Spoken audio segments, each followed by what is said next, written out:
Richards. I started this channel to share Nick's impressions, funny moments, and wisdom from my favorite lawyers. I want to hear lawyer commentary.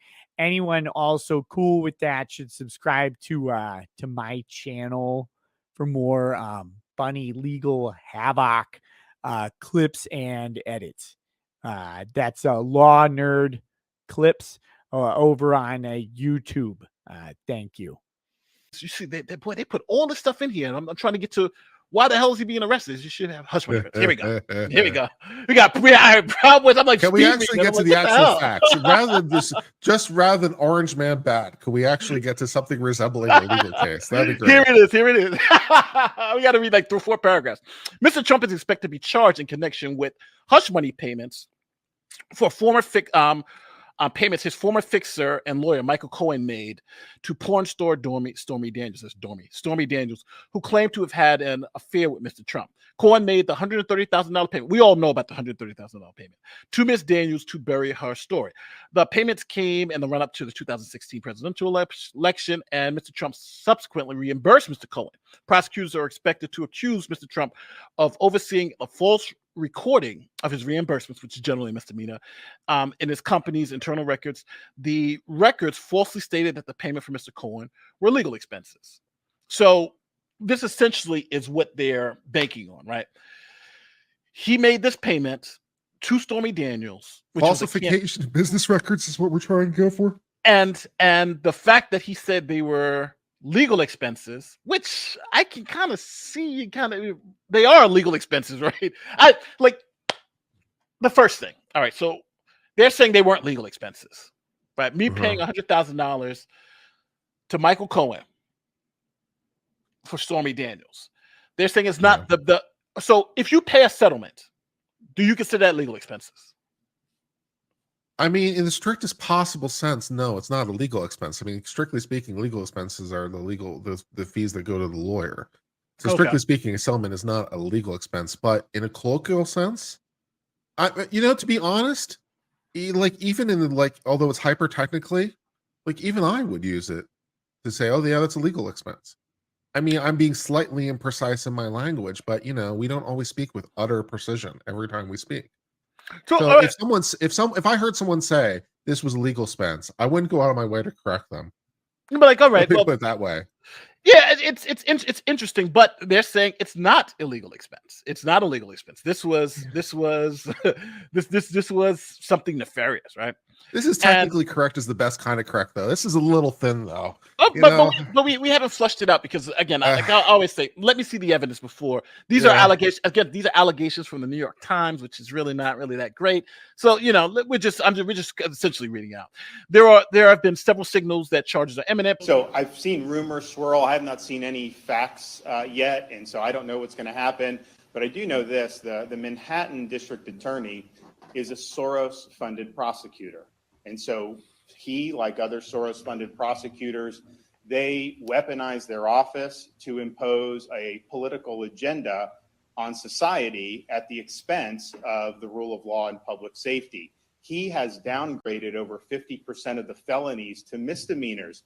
He says he doesn't want to even have jail time for the vast majority of crimes. And what we've seen in Manhattan is we've seen the crime rate go up, and we've seen citizens become less safe. And so if you have a prosecutor who is ignoring crimes happening every single day in his jurisdiction, and he chooses to go back many, many years ago to try to use something about porn star hush money payments, that's an example of pursuing a political agenda and weaponizing the office. And I think that that's fundamentally wrong. So they're going to go after Hillary Obama then? Yeah, that's what I was saying. If you're going to go after everyone, go after everyone.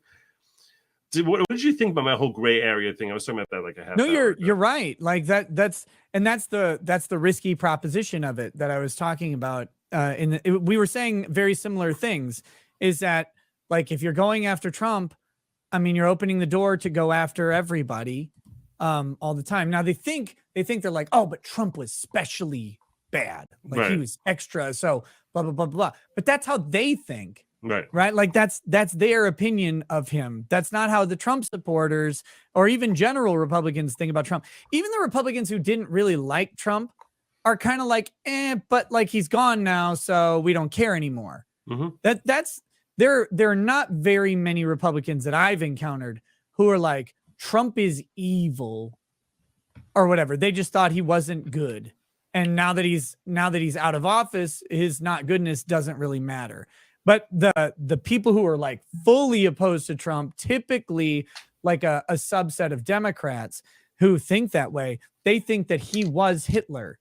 And so they will go after him as if they're going after Hitler.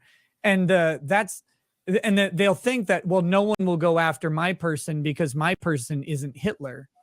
And it's like, well, no, but Obama's just Mao. Right. Hillary's just Stalin with a bigger penis or whatever. But hello, my friends, and welcome back to yet another episode of Watching the Watchers Live. My name is Robert Gouveia. I am a criminal defense attorney broadcasting from the Valley of the Sun, deep in downtown Phoenix, Arizona. And today we are talking about tomorrow. A lot of people on the left, on the blue team, have been very excited about a possible indictment of the former president, Donald Trump, and they very well may get their wish tomorrow. We're going to update ourselves on the latest. Of course, this is taking place out of New York. We're going to get some updates from the Daily Mail. They're telling us they've got an exclusive. They say he's not going to be arrested tomorrow. And remember, Trump was saying he might be arrested today, and that didn't happen, obviously. So they're saying he'll be indicted tomorrow because the grand jury will be wrapping up. And then Trump will actually be arrested next week. We'll keep our eyes on all of that. But in New York, they're preparing, setting up barricades. We're going to listen to some reaction from Rand Paul, what he thinks should be done about this. There's apparently a bomb threat that was called in to a New York court. We'll talk about that. And Adam Kinzinger is saying, oh gosh, he's having flashbacks. He's waking up in cold sweats about J6. Now, the House is going to be doing something about this. You know, Jim Jordan, Republican representative, they sent a letter over to Alvin Bragg, the prosecutor, so-called, who is taking this case up against Trump, demanding some answers from him, wondering what he's doing, why he's prosecuting this when everybody else has declined it. We'll also see that MSNBC is concerned about this. They're saying that this is very dangerous, that the Congress is inquiring. We'll check in with other Congress members, Elise Stefanik and Byron Donalds, who weighed in on this, calling this absolutely egregious. We have some Alina Abba on the channel today, which we always enjoy. And so we've got two clips from her. We enjoy it because she's so intelligent, very astute commentator. That's all. She is here. She was speaking outside of the court. People were asking her, hey, how's Trump feel about this?